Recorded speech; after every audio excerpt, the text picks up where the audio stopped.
Hey, what's up you guys? I'm Brandon. Welcome to the channel. And in today's video, we're going to be doing 5 motorcycle mods for less than $100 or right around the $100 range.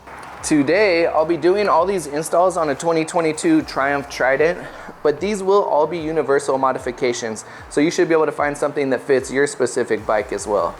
Also, I will be listing a 6 bonus mod that attaches to your helmet, and at the end of the video I will be doing a giveaway, so make sure to stay tuned till the end. All right, let's start off with the easy ones. First up, we have the quad lock motorcycle handlebar mount, and it's kind of a no-brainer. It's just an easy way to attach your cell phone to your handlebars. I live in a city, I rely on GPS everywhere I go. It's just a nice way to have that cell phone mounted on there in a secure way. And this has a vibration dampener. Sometimes the handlebars vibrating will mess up the camera on your phone. So this is supposed to be one of the safest ways and the most secure ways to attach a cell phone to your handlebars. And probably most people, this is one of the first mods they're gonna be looking for. So let's go ahead and install it. The only downside is that you have to remove your old case, which I'm gonna be really sad about.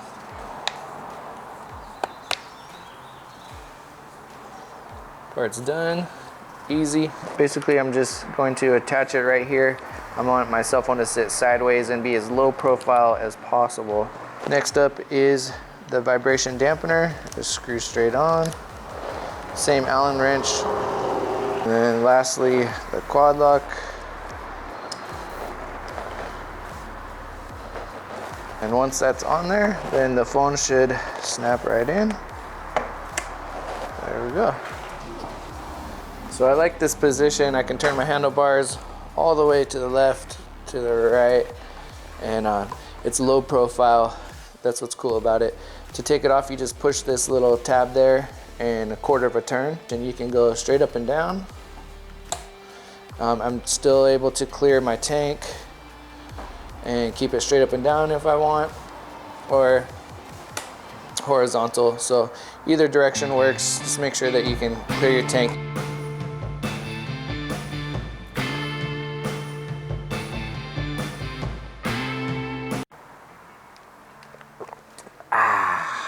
All right, let's move right along to our second modification. These are Rizoma bar-in mirrors.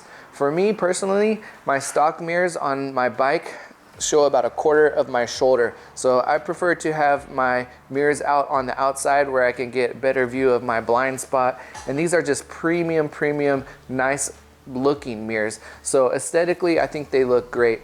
They do cost slightly over $100 each. So if you're rocking just one mirror, then it will fall in the budget of the $100 range. But this total package, I also got the bar-in mirror caps that kind of makes a flush, clean look with this system. So it total was about $275. If you're doing just one mirror, just over $100. But let's go ahead and install these beautiful Italian bar-in mirrors and check it out. Oh, first I'm gonna take off these old mirrors.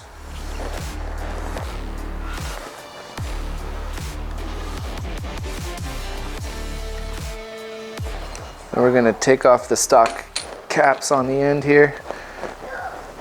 So the mirrors come with a couple different shims that you can fit. Just find the appropriate size for your handlebars. And that fits on there like so. I actually had to use my Dremel on this Allen bolt on this side for some reason. It was a little long, so I just made it a little shorter. I'm not sure, maybe I read the directions wrong. It's in Italian, but it's fitting on there. It's nice and secure. They look great. It's actually kind of crazy, you guys. I don't know if you can tell the difference. It's like I went from 1080p to 4K. These mirrors are so sharp and high def. It's like night and day difference. And I did take it for a test ride, and my arm is not blocking any of the mirror, so I get a much better view of my blind spot. And I just dig the way they look. They look awesome.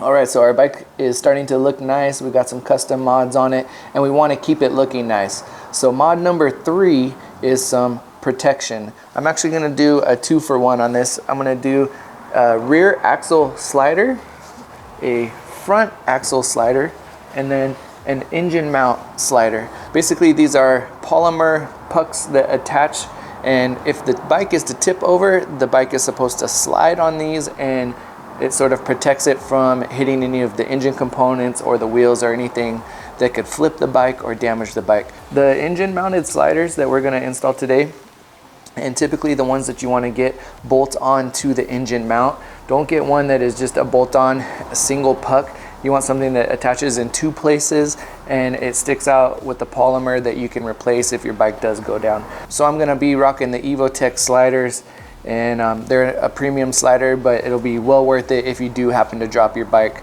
So let's go ahead and install those. Trying to stay within the $100 budget. The front and rear axles were about $50 each, so you can do both wheels and tires for just around $100. The engine sliders, I believe, were $250, so that's out of the range for this video, but I just wanted to install them all at once. So this is what the front axle slider looks like.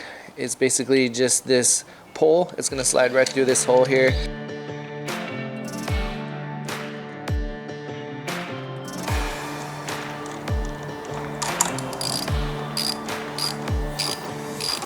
And same thing in the rear.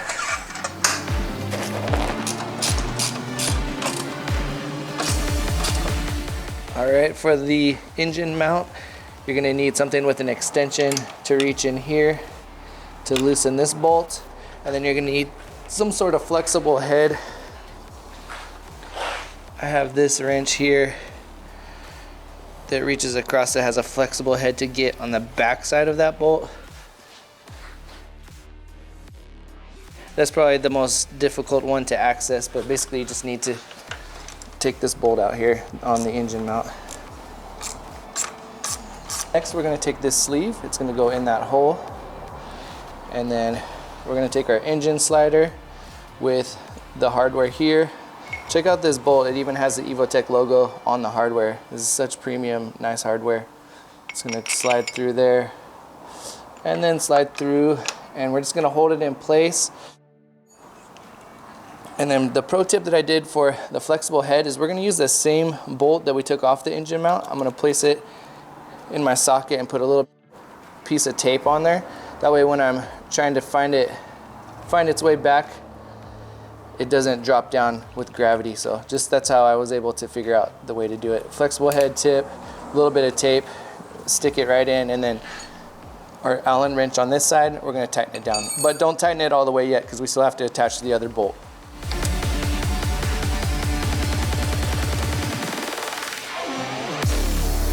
All right, we're gonna undo the second bolt. All right, once we get this second bolt in, we're gonna go ahead and tighten up that first bolt the rest of the way. Lastly, we're gonna assemble the puck that goes in right here. So first we're gonna start with this sleeve with a white washer, and we have another bolt and another washer, and the puck itself. So this part is gonna slide in here, and the washer is going to go in there, and then we're just going to screw it in right here.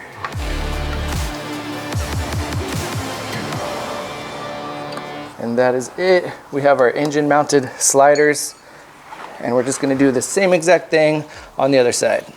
All right, and that's the other side. These bolts are kind of a pain to reach. Using that flexible head ratchet was helpful, but it's still pretty hard to reach. I believe they call that aircraft grade steel on there, and then your polymer slider, but it looks amazing. Safety never looked so good. Man, always use protection. And I mean your helmet by that, guys. This is a motorcycle video.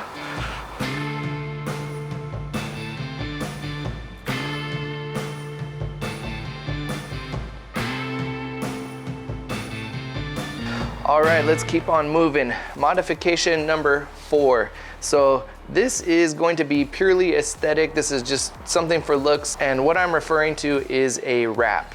I am going to wrap just a few accent pieces, not the entire bike, but basically everything on here that's red, I want to wrap. From the research I've done, you can wrap an entire bike, a non-naked bike with fairings and everything, for about 80 square feet of vinyl wrap. I got 40 square feet, and I'm just doing the small accents on a naked bike. So I wanted to give myself plenty of wrap for mistakes. And to be honest with you guys, I've never wrapped anything. So I'll give you some tips and some things that I learned and kind of show you once it's done. But I am definitely by no means an expert. I just wanted to change the colors and kind of customize this to make it mine and personalize it for one of my favorite colors is green. So I had to throw that on there, but I will let you guys know how that process went. Let's do it. This is what a naked bike looks like, even more naked. These are the pieces that I'm gonna wrap. This is the part right under the tail section there. These are the pieces on the side of the radiator. And then these are from the fender. And they actually had an adhesive sticker that I had to take off. So these are the fender pieces, but that's what I'll be wrapping. I got a kit from Amazon that comes with a felt squeegee, some knives and razors, and then here's the wrap itself. Comes like this.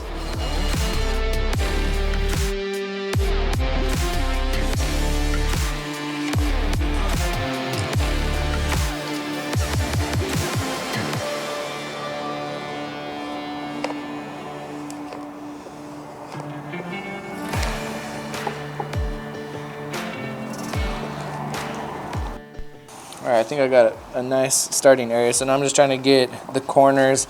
They say that recesses, dips, and corners are the most difficult part to wrap, and I believe that to be true so far. But I'm just stretching it and trying to get to the corners without bubbles.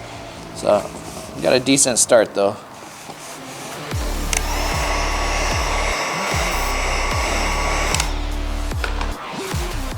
I'm satisfied for my first time wrapping with this job here. The back side does not look great, but for all the corners and recesses, I think this is the best I'm gonna get. I really love this green color. I was able to get the front fender, the side radiator piece, and underneath the tail there. But this was a pretty difficult project.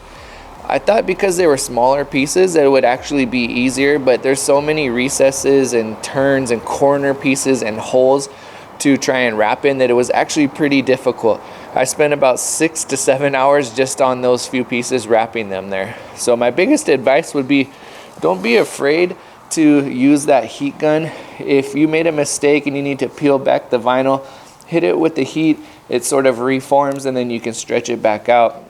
My biggest advice though is to be patient. You're gonna get frustrated, you're gonna find little bubbles or folds in the vinyl and it's gonna be sort of frustrating, but just be patient, take your time, set aside enough time to get it done, or walk away and come back if you're getting frustrated, but patience is key. But yeah, it's a cheap, inexpensive way to completely change the look of your bike, and this project was actually pretty fun. So I encourage you guys to give this one a try.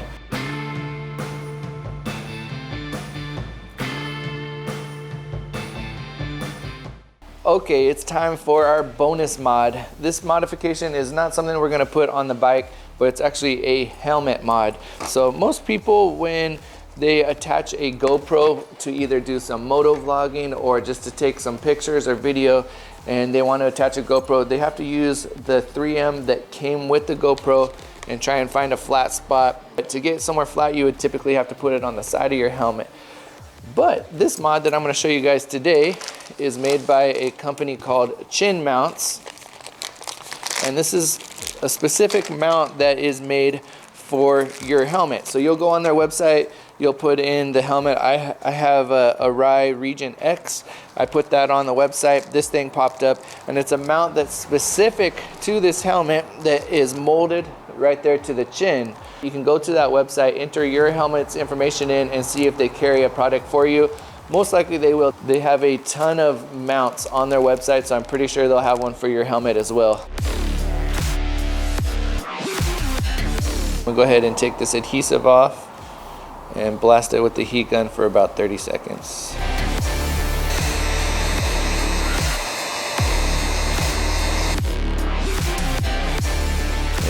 So it says it needs to cure for about 24 hours before using it. Custom action camera mount. There we go. Nice, easy mod for your helmet. And now this is the part of the video where I promised that we were gonna do a giveaway for our fifth mod for less than $100, it is a kickstand enlarger. So this is a side stand enlarger, and it's by Hepco and Becker. And people might ask, why do I need a side stand enlarger if I'm not parking on the dirt? I live where it's pretty hot and there is a lot of hills. So this just makes the footprint on your kickstand a lot larger. Some people will carry a crushed soda can or a puck to put underneath the kickstand, because the kickstand can actually sink into the cement on a hot day or slide around on a hill. So this just gives you a larger footprint that you have on the bottom of your kickstand, and it looks really nice. This is a nice finish on this Hepco and Becker. And the install is really easy. It's just a base plate with 3 Allen screws and a counter plate on top.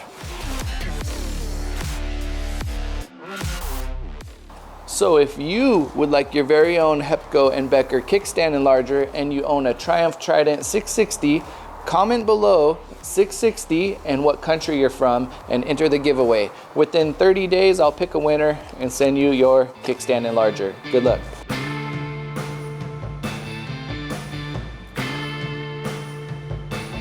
Well guys, that's the end of the video. If you would like to see 5 more mods for less than $100, go ahead and hit that thumbs up button, because I have a ton of ideas and I could keep these videos coming. In fact, you might as well subscribe. I'm going to continue to bring more motorcycle content.